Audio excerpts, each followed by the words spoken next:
So the initial question for this assignment was, does social media affect the current state of sex, love, and romance? And my answer is, of course it does. It's ubiquitous these days. The initial benefit, as noted in the New York Times 2024 article in the learning materials, was that social media is almost too good to be true.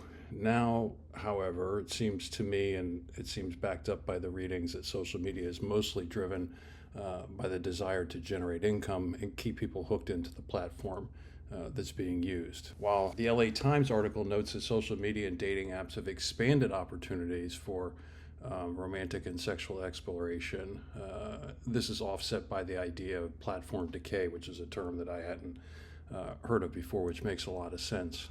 Noted in one of the New York Times articles that's linked, the initial good benefit provided by the platform becomes outweighed substantially by the platform's revenue generating drive to keep people on the platform.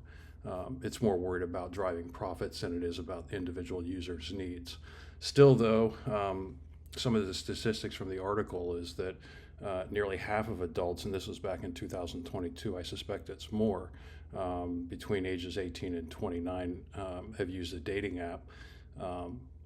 And the platforms sell this idea that there's a large dating pool, probably hooking into the idea of fear of missing out or FOMO, and keep on swiping to make sure you don't miss your match because that could be the next perfect person, but you never quite get there because you're too hooked on swiping. I think social media itself is a problem, and the articles seem to back that up to some extent because it creates a challenge for people in relationships. I've experienced this in my own relationship where my partner spends a lot of time hooked into the phone, and when they're hooked into the phone, as some of the statistics noted in the Pew Research article indicate, they're paying attention to the device. They're not paying attention to the relationship.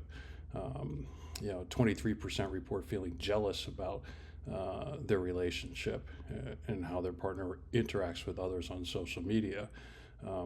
In the end, I think social media that's ingested through devices is intrusive and it's alienating because when my partner is hooked into the phone, they're not really there present with me. Does it enhance or hinder sexual exploration?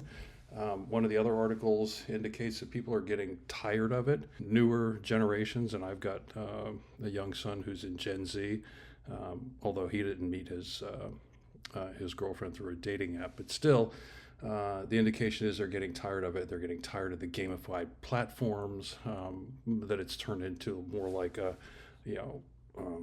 safari, if you will, than actually finding somebody in a relationship. Younger users are dissatisfied and are looking for more more authentic in-person connections. The core of the problem is that social media, it does shape people's expectations of what it is to be in a relationship. The Wired article and influencer relationship shows how people can be skewed by that and thinking that what's shown publicly facing by influencers on social media is actually the standard when it's really not, because it shows all the good and hides all the bad, and I don't know any relationship that's like that doesn't have some bad in it. Also generates a foundation of mistrust in relationships themselves, people believing that if it's too good to be true, it must not be true, as if there's no real chance for a good relationship.